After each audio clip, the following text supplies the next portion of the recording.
Here's the list again of the four main reasons why a Long Night prequel is a bad idea on general principle. And the first one is it's a retread of the White Walker storyline, which even people watching the TV show would know that, but reasons 2 through 4 are setting details, which anyone who read the books would know these are problems, but I'm worried about everyone who didn't read the books but watched the show in good faith, that HBO is taking advantage of your trust. That so many people think, well, they wouldn't do this unless they could, and we've seen that with so many other problems in the show, that they would attempt things they didn't have the time or budget to do, like TV Dorne. That if you think, wow, they must be adapting some great storyline that Martin has ready and waiting to be adapted, it isn't based on anything. So, point 2, Long Night isn't actually based on any narratives that George R.R. Martin wrote.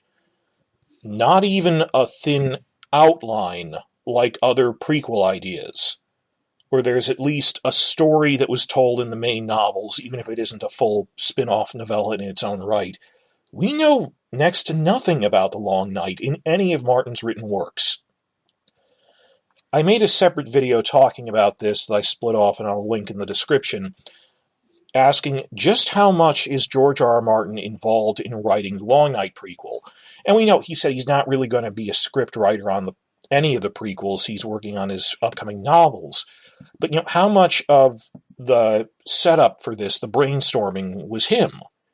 And he had an interview in the New York Times last November in which he was asked about this, and direct quote from him, they asked, how does Jane Goldman's vision vary from your original concept with the Age of Heroes and the first coming of the White Walkers and the Long Night from the book universe? And all he said was, if you look at the published books so far, there's really very little material about it, the Age of Heroes and Long Night. There's really just a sentence here or a sentence there. Old Nan tells a tale that takes up a paragraph. That Old Nan's story about what the Long Night was from season 1 of the TV show, that's really all we know about it, nothing else. And he's even said it's based on like a single paragraph from World of Ice and Fire, and we already heard that. So Jane had to create the characters, the settings, and some of the events, because it's 8,000 years ago. It's as far removed from everyone in the TV show as Noah and the Ark are from us, in biblical terms, that the setting, the world, the society is entirely different. So she had to come up with the characters, settings, some of the events, like the fact the White Walkers come was him, but other than that. And we had to look at everything that was said and say, okay, here's what was said at this point, we need to make it consistent to that. We kicked around some ideas, and I made some suggestions, but mostly it's been Jane running with it. That it's hard to interpret that another way, that Jane came up with everything, and then he could look it over and give some advice, which she wasn't beholden to. Much like the later seasons of Game of Thrones, where this isn't an outline he came up with. Martin did not create the plot outline, characters, or basic setting details of the Long Night prequel. He has said this. He can make some suggestions, much as he made suggestions about TV Dorne, that he send them a note about something. He doesn't even control the title of it. You've probably seen by now him saying in his blog, well, I want to call it The Long Night, but HBO tells me I don't even have control over that. But what does that say about it? Now, if you haven't read any of the books, there's other, besides the main novels, there's compendiums and source books which talk about historical events. They're fake history books written as a universe history textbook. We got The World of Ice and Fire in 2014, and then a spin-off from that was Fire and Blood, which came out just a few months ago in November, which the World of Ice and Fire is about the whole world, Westeros and the Free Cities and the Dothraki. Fire and Blood is a more specific history of the Targaryen kings, because they were kings of all of Westeros. It affects continent-wide wars and stuff, so it's a lot of stuff on the Targaryen conquest or the Dance of the Dragons. And they started out as a series of novellas, that the Fire and Blood is a collection of novellas. and chronologically. So in terms of these prequel history book style novellas, we have ones for the Targaryen Conquest, the Sons of the Dragon and the Faith Militant Uprising, which that's the only one he said like a length for. He said there's like 3 books worth of story outline in this if it was narrativized, like 3 TV seasons. And that's really a sequel to the Conquest. It's the children of the people in the Conquest, but I could see them making a combined Conquest Sons of the Dragon show that lasts 6 to 7 years. Because, like, people who are young during the Conquest, like Queen Visenya is an old grandmother alive during Sons of the Dragon. She lives till the end of it. So that would all be one TV show, but they're distinct novellas. Then you have the long reign of Jaehaerys I, which we got novellas for, but I don't think they're very photogenic. It's not the prequel you'd start on, but we have stuff for that. The Dance of the Dragons is another big one that has a pretty decent-sized novella for 60,000 words, in which you read it and go, this would make a great TV show. It's a lot like The War of the Five Kings in scale, but with different characters and factions. And then the Regency era of Aegon III, which is like a direct sequel to The Dance. Again, you'd be like, if you made a 6 to 7 year TV show, they'd make a combined Dance and Regency show. Because younger characters during The Dance are adults in the Regency, so you can see that working. That there's pretty much 2 full TV series worth of stuff to adapt in a book, Fire and Blood. The World book gives more loose outlines of things, it's covering a lot of places very briefly, but there's still loose prequel outlines for stuff beyond that, like the Conquest of Dorne era. I don't think you'd start with that one, or Aegon the Unworthy, he's actually said would be like Blackadder, or a lot of people want a Blackfire Rebellion show. I don't know why. The Blackfires were bastards and traitors, but it'd be fun to see them get killed.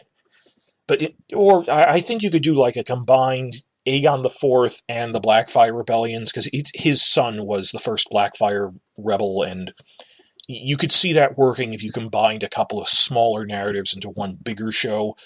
But you could, if someone said, "Oh, I want to do a Blackfire Rebellion show," I go, "Okay, that works as a show. There's an outline. He made a narrative for how the war went." There's also the Tales of Dunk and Egg, which are an ongoing series of narrativized prequel novellas. They're not outlines, they're actual novellas. And he's stated that neither Dunk and Egg nor Robert's Rebellion are among the prequels pitched to HBO right now. That Robert's Rebellion he doesn't want to ever see adapted. It would only be like a year long anyway. Dunk and Egg, he said, it might work better as a series of TV movies, and I can see them doing that because they're episodic and they have time skips. But it's actually pretty easy to adapt. They've been adapted as graphic novels before. But that's not one of the ones they're doing right now because the series isn't finished yet. But in the future, we could see that. If just what physically exists to adapt, there are also a few other narratives that have like short outlines in the overall history book. Beyond Westeros, you could do something on Valyria, or the Free Cities, the Dothraki, the Summer Isles, Yeti. And Westeros, before the Targaryens, where history is sketchier, before they were unified, various things that happened during the Andal invasions, which are not interconnected, but you could do it as an anthology, and then the only other plausible thing is like maybe the Age of Heroes. That pretty much covers everything that's a story to tell, and that would be a lot of TV shows. But the co-authors of the World Book, like I said before, with Martin, Elio, and Linda, made a video reacting to The Long Night, and I share a lot of their criticisms. And they state, just in case, he keeps going, oh, there's a lot more notes on, like, the Blackfires that I haven't printed yet. Or there's other notes on the Dance of the Dragons that didn't quite fit in.